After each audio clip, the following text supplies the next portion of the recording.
Qual é a profissão do seu dinheiro guardado hoje na sua conta? Parece uma pergunta estranha, mas um dos erros mais caros nas finanças pessoais é tratar todo o dinheiro como se fosse uma coisa só. Um bloco único, sem função, sem destino. Só, meus amigos, que dinheiro não é assim. Dinheiro tem cargo, tem função. E quando a função errada entra no lugar errado, o estrago pode levar anos para ser desfeito. Hoje, a ideia é simples de entender e difícil de ser aplicada. Nem todo real que entra na conta serve para o mesmo trabalho, tem o mesmo propósito. E confundir isso é provavelmente o motivo pelo qual tanta gente faz tudo certo, investe, se informa, tenta guardar dinheiro e ainda assim quebra numa crise.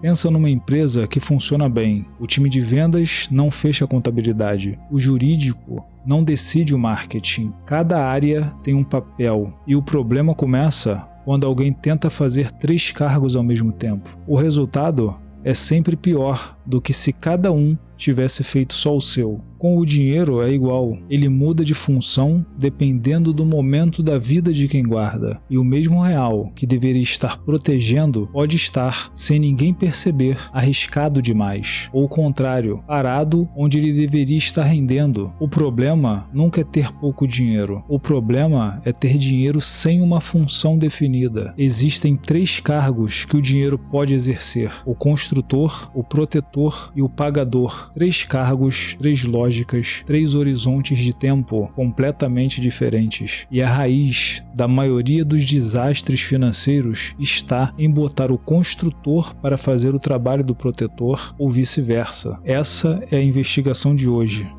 Entender o que cada um faz, o que sabota cada um deles por dentro e o que acontece quando a mistura dá errado.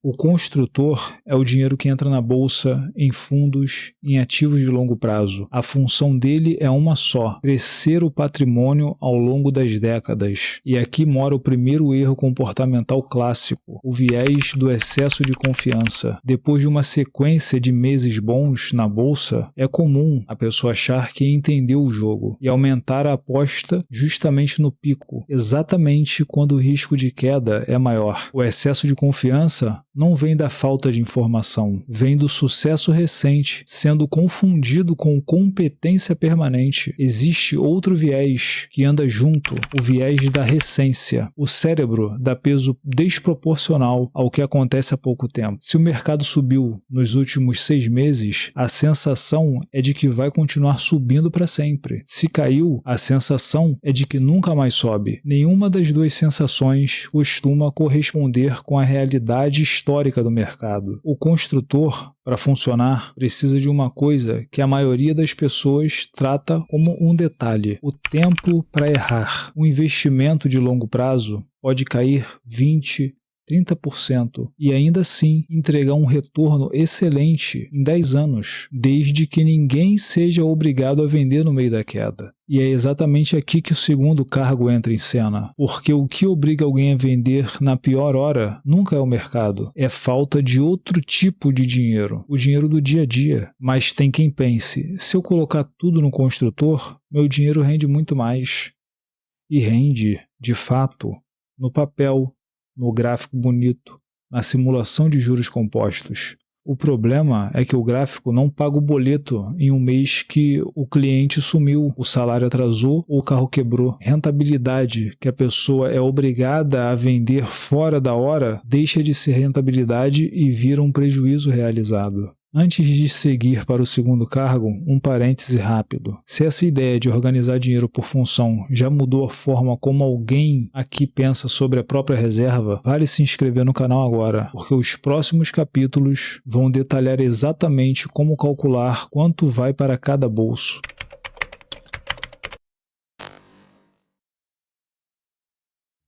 O protetor é o dinheiro parado de liquidez imediata, geralmente em renda fixa, pós-fixada atrelada ao CDI ou à Selic. A função do protetor não é multiplicar, é comprar tempo. E aqui entra o viés mais estudado da economia comportamental, a aversão à perda. Pesquisas mostram que a dor psicológica de perder um valor é sentida com intensidade quase 2 vezes maior do que o prazer de ganhar o mesmo valor. Isso explica por que vender um investimento em prejuízo dói tanto mais do que só deixar de ganhar, e porque a mente tenta evitar essa dor a qualquer custo, inclusive tomando decisões ruins sob pressão. Existe também a contabilidade mental, o hábito de tratar reais como se fossem etiquetas diferentes, mesmo sendo o mesmo dinheiro. Quem separa fisicamente, ou pelo menos mentalmente, o dinheiro do protetor do dinheiro do construtor, toma decisões mais frias numa crise, porque já decidiu antes da crise chegar qual bolso paga o quê, quanto deveria ir para o protetor. A régua clássica é equivalente a 6 meses do custo de vida, guardado em algo com liquidez diária, não em CDB travado, não em previdência, não em nada que tenha algum tipo de carência. Liquidez diária aqui não é um detalhe, é a característica principal que define se aquele dinheiro está cumprindo a função e o cargo dele.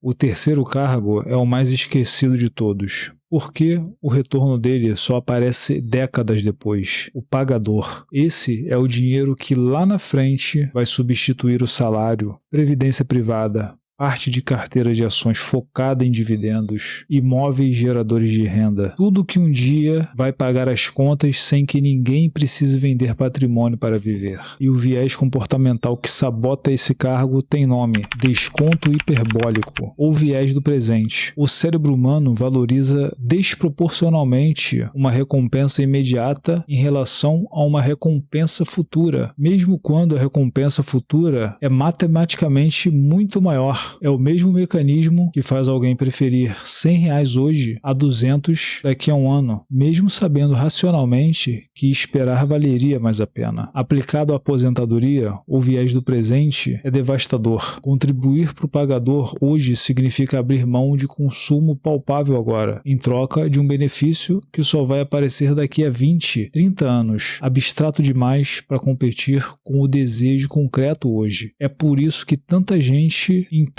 na teoria a importância de se planejar para a aposentadoria, mas na prática adia esse cargo indefinidamente. Não é falta de informação, é a arquitetura do próprio cérebro competindo contra o relógio. Se até aqui já deu para perceber que o problema nunca foi quanto e sim onde o dinheiro está alocado, esse é o momento de deixar o seu like, porque o próximo capítulo junta os 3 cargos numa única história que faz os personagens tomarem uma decisão sob pressão.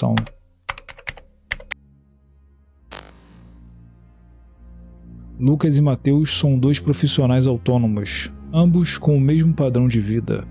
Ambos com exatamente R$100 mil investidos. Lucas colocou 100% do dinheiro no cargo de construtor. Faz sentido no papel. Rendimento mais alto, projeção mais bonita. Mateus dividiu diferente. 80 mil no construtor, 20 mil no protetor, com liquidez diária. Então veio a crise. 4 meses sem clientes novos para Lucas e para Mateus. E para piorar, o mercado caiu justamente nesse período. Os 100 mil de cada um viraram 85 mil no papel. Só que o aluguel, o mercado e as contas de casa não sabem que existe uma crise. Continuam chegando normalmente. Lucas, sem outra fonte, precisou vender parte do construtor exatamente na baixa. Realizou prejuízo. Vendeu justamente no pior momento possível para vender. O equivalente a vender um imóvel no meio de uma enchente, avaliado pelo estado em que ele está no momento, não pelo valor real que ele tem. Mateus, por outro lado, usou o protetor, pagou as contas com os 20 mil de liquidez diária e não vendeu uma cota sequer do construtor. Meses depois, quando os clientes voltaram, o mercado se recuperou, os 80 mil de Mateus já tinham voltado a subir e ele ainda recompôs o protetor com folga. A diferença entre os dois nunca foi inteligência financeira, foi organização por função. Lucas tinha dinheiro, só não tinha dinheiro no cargo certo.